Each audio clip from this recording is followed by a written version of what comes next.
Творческое объединение «Близнецы» и компания «Ова Медиа» представляют Константин Куцевалов, Сылдыс Калынду и Алча Оржак в Шуде-шоу «Тувинское время».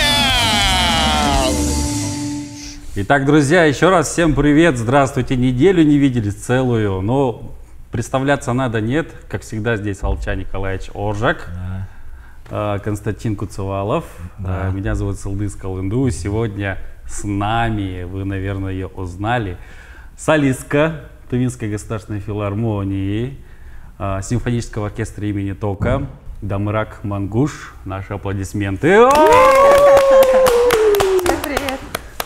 Привет, Дамырак. Давай я задам вопрос. Какие планы вообще на ближайшее будущее? Ну, планов вообще очень много. Мы хотим сделать рок-оперу.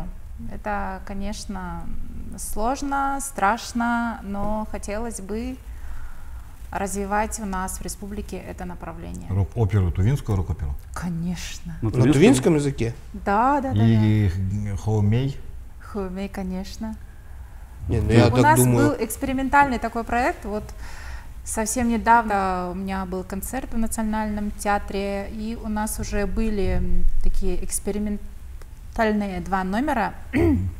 И вот, ну, мы довольны, и мы пришли к выводу о том, что это вообще здорово, это очень необычно. Да, вот. Ты здороваться руку тянешь? Нет. Привет. Нет. Ну что, вот Уер Сарыгол из группы Чингис. Там же вся группа Уер просто. Помните легендарную группу? Блин, да. С солистом Уером. Да, у группы Уер и в частности у Чингиса, это замечательные люди. Уер. Чингис Сарыгол из группы Уер в восторге был. Он показывал нам на видео, что он был на концерте, мы как раз на репетиции были, мы готовились к Усинску. И он принес прямо и тут же нам поставил запись, телефон он снял. Там, по-моему, Кайголов, да, начинал? Да, Кайголов Кемолович Ховалых, народный хомяжи нашей республики, заслуженный артист Российской Федерации, вот согласился принимать участие в этом проекте.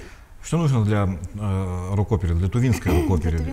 Оркестр нужен, да? Ну, там, нет, оркестр нам не нужен. В принципе, такое отношение, да. У нас тут струнной группы не хватает, да и вообще оркестр. Да, ну, очень поддержали группа Уер, получается, вот Чингис Сарыгол как раз таки. Тот самый. Тот самый. Да, они нам предоставили и клавишу, бас-гитару, то есть. Одну клавишу оторвали просто. Чем можем, Да, чем поможем. Группа как будет называться? Группа, у нас симфорок-группа, которую мы назвали Вива, что значит там ура, да здравствует. Я думал AC/DC All. Ой, AC/DC Шуде. Нет. Шуде-оперу. Шуде-опера. Я так понимаю, рок-опера это же, получается, цельная история, да? Это вот опера, вот на опера концерте, вообще история, да? Опера, это же вообще и история, движение должно быть переложенная на музыку, да? Конечно, движение на сцене. Там будет сюжет, там будет, ну, это спектакль, да, вот можно сказать. Ну, только он музыкальный. Вот история, вот как Юнона Вось. Да, это же как раз и рок-опера. Да. Караченцев. Да, я что-то знаю. Из группы Уер. Подытожим, вот, есть ли у тувинской рок-оперы будущее? Конечно, есть, безусловно, потому что у нас есть такая изюминка, да, в данном проекте, это горловое пение. Это хуймей, каргара, сыгыт, чего нету, ни у кого такого нет. У нас не только есть, получается, горловое пение, у нас есть Кайголов Ховалых, чего это стоит. И вот если, допустим, восстановить струнную группу, если у нас же есть и саяны, где есть вроде как балет, ну, в смысле, где есть балетная, да, труппа, и вот это, если все воссоединить, это будет вот театр, оперы и балета, да.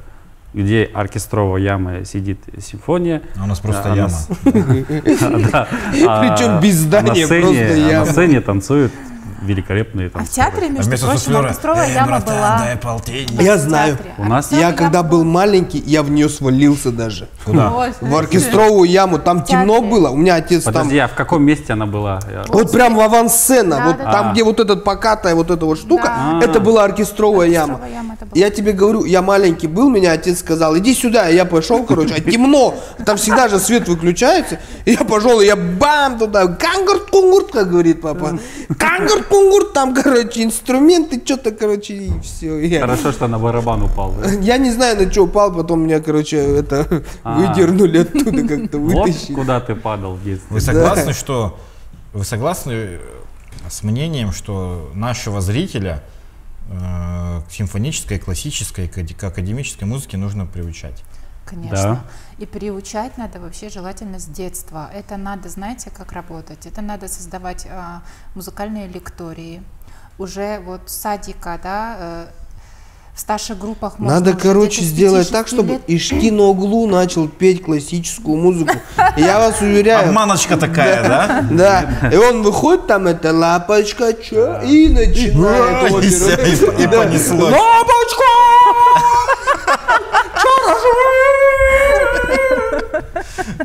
Не получается, чё.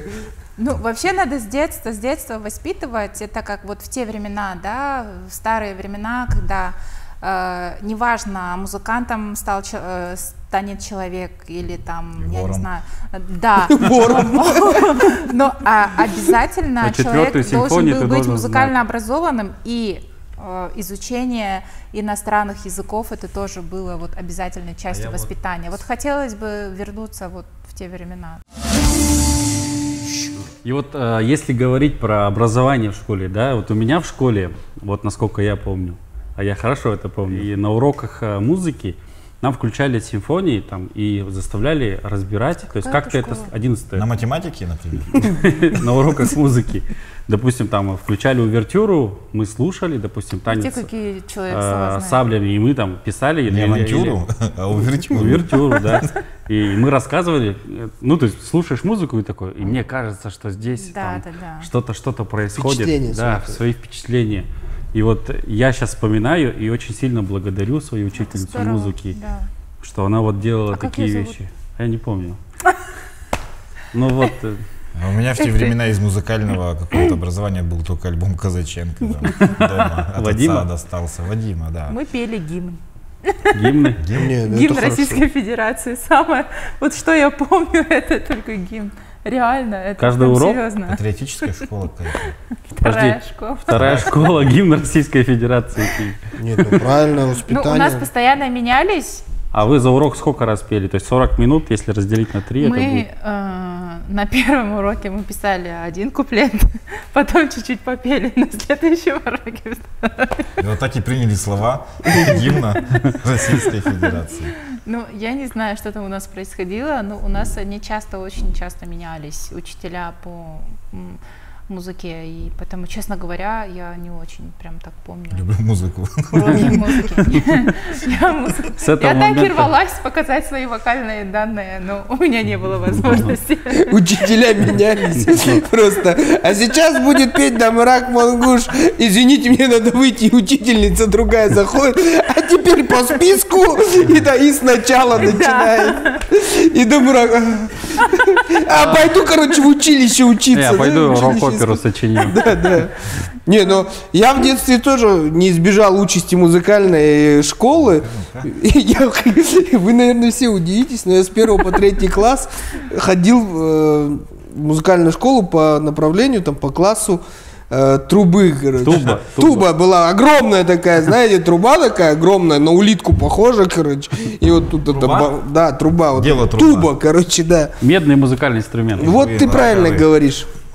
И вот, и я с 1 по 3 класс ходил вот на такое вот занятие. Вот представляете, вот я вот такой, и вот эта вот туба с меня ростом, и приходилось ее таскать, а я тогда ходил в училище искусств. Представляете, один раз меня моя учительница по актерскому мастерству, моя, вообще, честно говорю, человек, который дала мне, наверное, дорогу в творчество, это Айлан Леонидовна Чадамба, и она на шага как-то попросила меня исполнить что-нибудь на этой трубе. На улице. На шага? На шага, минус 40 там с чем-то. И у меня губы примерзли просто к этому инструменту. И знаете, со мной ребята были там, ну, с которыми я ходил в ТЮЗ, и они, ну, тоже ума же хватает у детей. Они смотрят на эту картину, у меня прилипли губы, короче.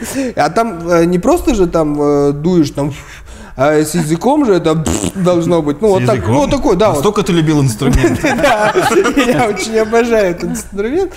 И вот, и ребята, короче, чтобы меня как бы это подвеселить, тоже один прилип языком, короче, к этой трубе. И нас двоих поволокли в автобус отогреться, короче, чтобы отогрелись.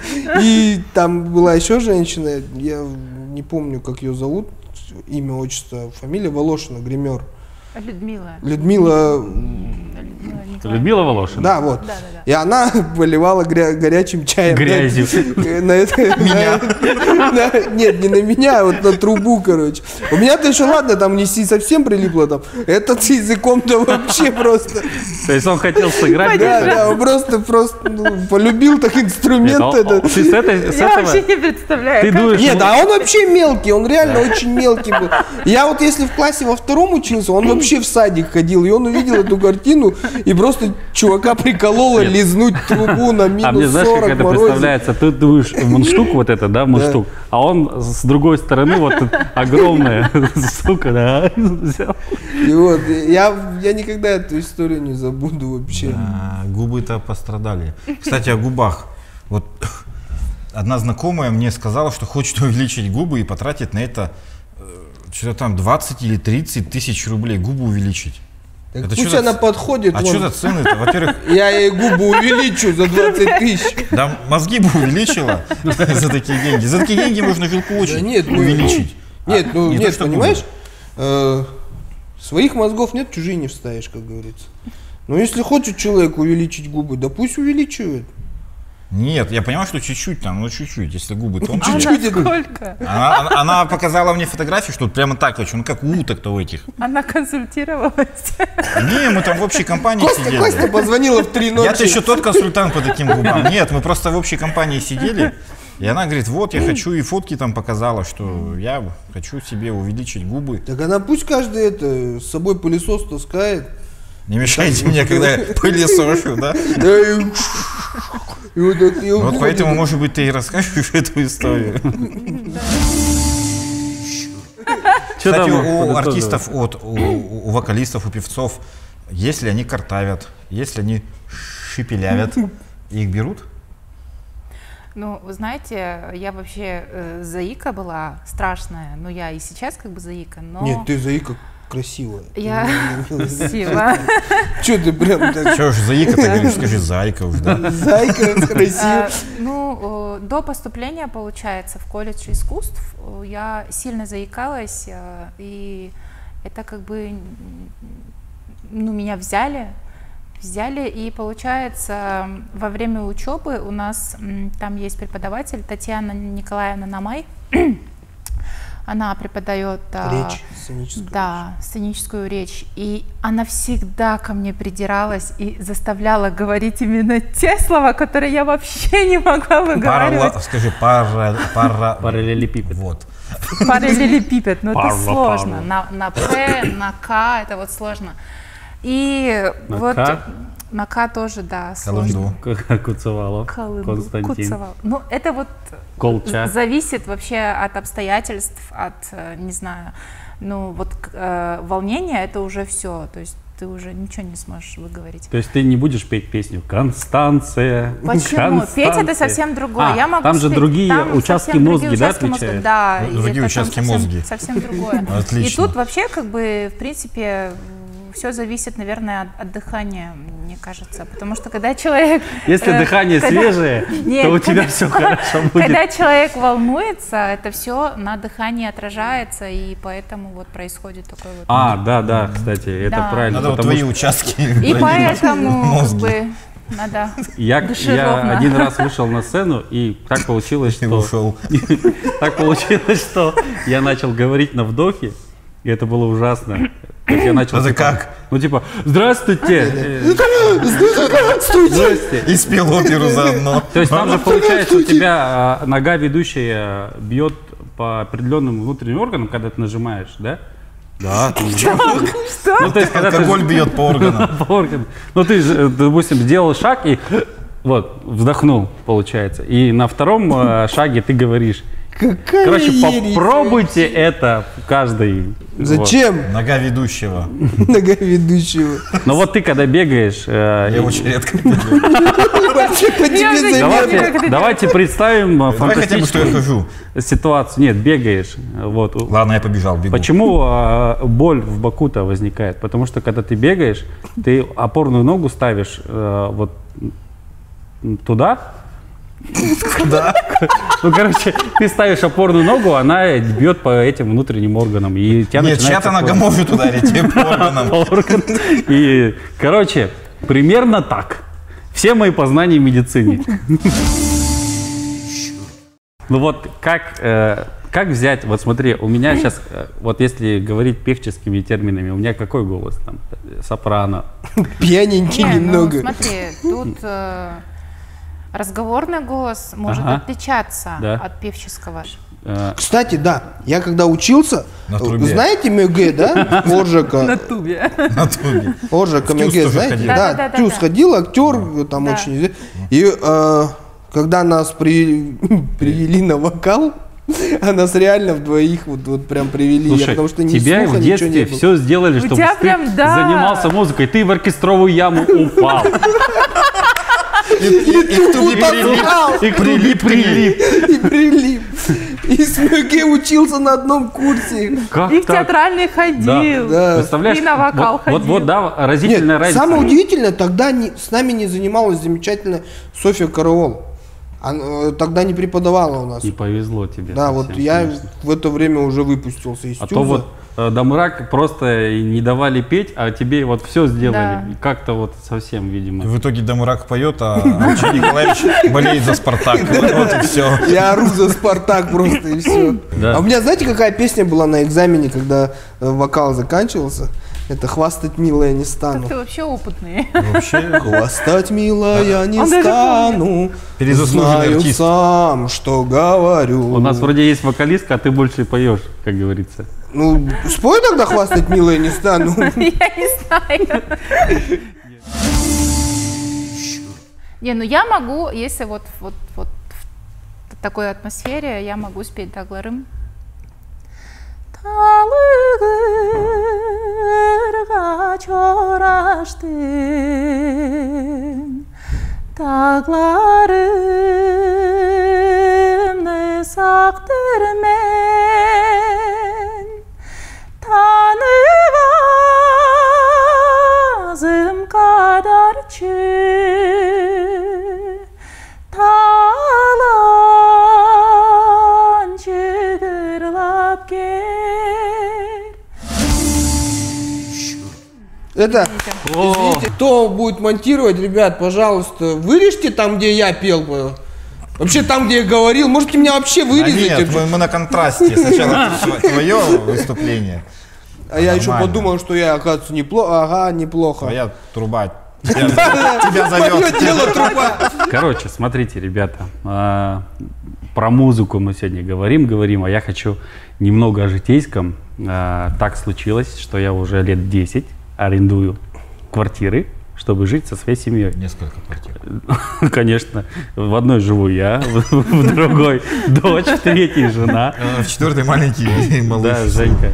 Вот, и на самом деле, оказывается, все, наверное, знают, но я об этом надо сказать, супер дорогое жилье у нас. Вот, Да. если снимать, реально, оно сколько там, однушка, 20 тысяч, да? Ну, я плачу чуть меньше, я тоже снимаю, я, получается, второй год уже живу в Туве, и вот буквально с декабря начала снимать. потому Имеется в виду, что- в Туве после приезда, да? Да, после приезда. Обучение. Да, после обучения. И, честно говоря, конечно, тут очень дорого. Жилье очень дорогое. Наш знакомый общий с Алчой Николаевичем, у него на Своротке квартира, однушка, она стоит 2 миллиона 200 тысяч. На Своротке. И там не какой-то не супер-пупер ремонт, обычный просто. Ну просто вот. А туалет так вообще бы сделать, например. Ну, не то чтобы чтобы он был, он есть, просто имеется в виду ремонт.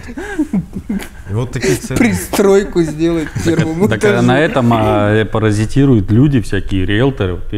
Ты не снимешь просто так квартиру. Тебе, если ты за 20 снимаешь квартиру, тебе надо еще 10 отдать этому А бывает риэлтору. стопроцентная комиссия. Да, проблема в агентстве Просто, в да, том, там- что они реально дорогие. Ну, у тебя зарплата 25, а вот ты А платишь... квартира за 20. А И квартира плюс 20. состояние, да, Да. квартиры, и ты вообще нет гарантии, что там нет клопов, там, я не знаю, вот этих вот страшных. живности, Так еще может быть такая ситуация, ты заселился, живешь неделю, и посреди ночи, в 3 часа ночи стучит какой-то мужик. Ну, кстати, Чайгана! А там до этого жила девочка Чайгана, к ней ходили мужики, и, К соответственно... девочке. Да, к девочке, естественно. И вот и они, еще месяц ты должен, пока все мужики не переходят, и не Брать на удостовериться, себя роль Чайгана. не удостовериться, что они там... Все мужики не Что она переходят. там уже не живет. То есть ты открываешь, говоришь, ее нет, как? А он же не верит. Так а он еще скажет, а ты кто? Я А ты мужчина, кто такой, да? Да, и тебе... вот поэтому я разговаривал через дверь преимущественно. Ну, Чайгана нет. Блин. Чайгана спит. вот вы говорите, что у нас зарплата 25, да? Вот я вот за последние 2 года мои наблюдения, особенно зимой, у всех шубы, у всех унты, у всех айфоны, у всех очень дорогие украшения, все ходят, обедают, завтракают в ресторанах. Я не знаю, все вообще в салоны, да. Я вот, чтобы ногти сделать, я не могу попасть, потому что просто Забито. нет, все забито. Это Вопрос. Учитывая, что какого? у нас средняя зарплата 25 тысяч, откуда у нас столько денег? Плюс машины. У каждого машина. Закредитованность? У нас самая закредитованная. Так, а подожди, Да, а да, да, концерты? кстати, самый закредитованный регион. Концерт- У Концерты? нас концерты, да. Сколько стоит, вот, допустим, да, на какого... Но Андрей Мангуш 600 рублей брал за Ну концерт. вот, нет, ну Андрей Мангуш, О, да понятно. по-божески, он извините. Его просто можно сходить за благотворительностью 600, да. занимался. Ну тогда уж извините, у меня концерт стоил 800 рублей. Нет, ну извините, Андрей Мангуш, либо, допустим, вы профессиональный музыкант, у вас есть свое имя, а Да. какой-нибудь там, грубо говоря, ну, Селтыс Калынду. попсовый исполнитель, да, они собирают 2 зала по 500 рублей, и вот эти люди, Да нет, которые... по 1000 По бывает. 1000, ну, 1000 то есть, бывает. Я сомневаюсь, что один артист, ну, кто-то, может, и соберет, но каждый артист эстрады соберет зал. И еще там, он, например, выступает один, а у него там еще список, У нас, еще вот, 8. видите, да, вот это вот, когда я вижу в городе объявления, да, вот афиши концертов, сольный концерт, И еще 18 вот таких. и еще вот такущий список. Я честно говоря, я вообще не понимаю. Сольный концерт это когда ты поешь один. То есть, ладно, допускается там Дуэтом дуэт, можно. это... допускается, но от начала до конца ты должен выдержать и спеть один. Ну, свою это и есть программу, сольный да. концерт. Да, Да. это сложно. Конечно, А можно не там- просто вышел, сказал привет, я там Во-первых, Михаил да. Ватутин какой-нибудь, и вот сейчас, а сейчас выйдет и все, А и он сейчас Оржак объявил с трубой. просто, и Да, всё. да, И он да. даже не спел, ни одной песни не спел. Нет, и таким сказал, макаром и я могу сделать сольный концерт. Ну, Отрепетировать нужно одну сначала песню, зал да? собрать, это раз. Вообще концерт организовать сложно. Зал собрать, это раз. Аренда, вся эта фигня, 2. Потом Видео, реклама, да-да-да. афиша, И ролик, самому это всё. нужно от и до тоже спеть, это очень сложно зал держать. Да. И вообще Конечно. концерт, который длится больше 2 часов, очень сложно держать. Ну тут видите, у нас еще так получается, что ну, есть у меня знакомые, их как бы не так много у нас коллег. И получается, люди просто не выдерживают конкуренции, это раз. Конкуренция в смысле в чем, да? Потому что у нас, вот у меня, например, конкуренции, ну, как такового нет. Просто, и получается, я могла бы не париться, да, особо там, да, как бы я же одна, типа, да, все равно там это. Нет, это же надо, наоборот, вот показывать, каждым разом стараться делать лучше и становиться лучше. Почему вот я говорю, что время идет, да, нам тоже надо, вот почему именно вот этот концерт, например, я делала 2-е отделение рок-опера, да, чтобы привлечь зрителей, чтобы показать, что понимать, что классика, она многогранна, и ее можно На подавать. месте не стоит, да? На месте не стоит, да, и что мы шагаем в ногу со временем. А, кстати, получается, в Туве певица в таком плане, не знаю, как правильно назвать, в таком плане ты одна, да? Академическое пение. Ну, у нас как бы есть певцы, но вот, честно говоря, я жду, когда они как-то давайте там вместе, все такое, потому что пока никто вот такого рвения этим не занимается. Ну, к этому еще надо, наверное, морально созреть, да, быть готовым выступить, дать концерт, ну, нести какую-то ответственность. Если я морально созрею, например, то тебе это не поможет. Да. Но вы знаете, что радует, это что у нас есть будущее, есть ребята. Молодые группы, вот как Одучу, да, которые... И поэтому очень это как бы то есть отрадно. не лобает на гитаре, там, батарейка. И даже в игре, да, в технике, как Чингис играет, да, вот какие техники он вот и вот так играет, и вот так вот как-то вот это вот все. И вот так, как Сылдыс тоже играет. Да, это все. Гитару роняет, короче. Это все и красиво, и эффектно, вот как бы и классно звучит. Круто. Это все. Давайте поаплодируем таким. Поаплодируем, да, круто. Респект дня. Респект дня, Сылдыс. Я хочу, опять же, резюмируя все наши разговоры, выразить респект профессиональным музыкантам, которые реально, они уже учатся всю жизнь, они как врачи, да, то есть они в детской школе искусств, в колледже учатся, далее там поступают в консерватории и так далее. И это не предел их обучения. То есть, и вот представляете, насколько вот вы учитесь лет 20, и вот выхлопа нет, да, вот я бы хотел, чтобы вот наши зрители поддержали именно профессиональных музыкантов и выразили им респект, ходили на все их концерты, вот, потому что, грубо говоря, если там какой-нибудь певец собирает 2 зала по 500, а там оркестр там не может собрать там зал за 300, ну это о чем говорить? О том, что у нас население не хочет, ну то есть не интересуется этой музыкой. И поэтому надо с самого детства воспитывать. Вот в садике надо уже. И пока не забыл, я хочу выразить респект именно тем людям, тому зрителю, который все-таки любит, поддерживает и приходит. Спасибо тебе. Круто. Спасибо, что пришла. Да, спасибо, что пришла. В твой плотный график мы вклинились.